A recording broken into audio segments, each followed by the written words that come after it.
So this is my advice to you if you're about to go dress shopping. 1, have a number budget in mind. My mom and I, in the car, decided what our number is. Make sure you decide and that your mom and your bridesmaids all echo that number and stick to it. I feel like I got an amazing deal on my dress. I got a sample gown, meaning it was one of the floor models that, didn't have basically any damage to it. And I really was lucky in that I got salespeople who only showed dresses that were in our budget. And our budget was really modest and really low. So if you just say that and stick to it and say you don't want to see things outside of that, I think that's the way to go. 2, say your wedding date is a month before it actually is. That way if they end up ordering the dress, it'll for sure get to the store in time and just have extra time for everything. So we actually all agreed in my group that my wedding was actually a month before the actual date. We told that to all the salespeople. 3, on your first visit, try on as many different style dresses as you can, even though you think you might already know what you want. So I was upset with myself because at the first place I just tried on a bunch of the poofy dresses because I just was like, oh, that's what I want. It wasn't until I went to a place later that I tried on some of the fitted things and realized I liked that way more. Then I was really sad that I hadn't tried on fitted things at the first place because the first boutique was great. So just have an open mind. That first visit, try on every different style, trumpet, I don't even know the names of all of them, but there's a lot. That way, when you continue shopping, you can make it more efficient and say you already know the shape you're going after, but you need to try on all the shapes first. So I didn't do that, and I wish I had. And then 4, I would let go of this expectation of having an aha moment.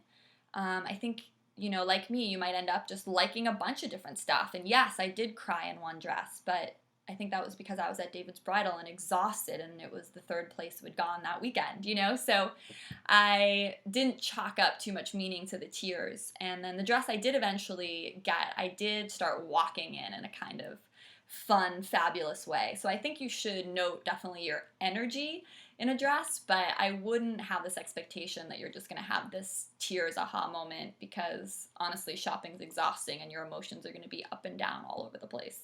And that ties into tip 5, definitely walk in the dresses. So just standing is not enough. You need to walk around in them. So even if that means you have to leave your little dressing room area, walk around because I think that really helps you feel the energy of the gown you're in.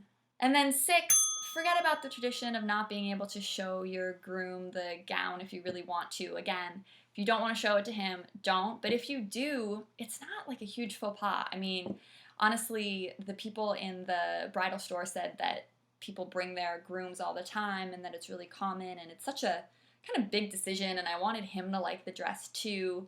So again, I think maybe I was too much about what other people wanted and thought, but for me that was just because I really liked everything so much that I didn't mind. Tip number 7, only go to one bridal store a day.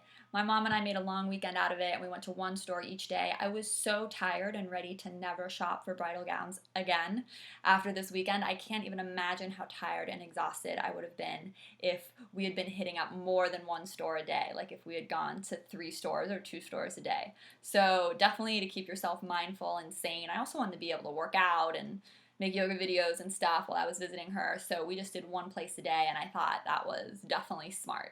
So remember to share this video with any friends you have who are married or getting engaged. Tell them to sign up for the Yoga Wedding Diaries series.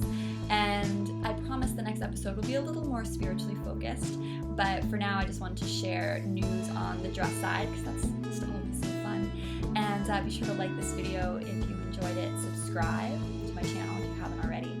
And I'll see you next time. Leave a comment below. Let me know what your dress shopping tips are. Did you find the dress right away and just know, or were you more like me where you had a bunch of options and felt like it could have gone in a bunch of different directions? I want to hear from you in the comments below. Let me know which was your experience, and I'll see you next time. My heart to yours. Namaste.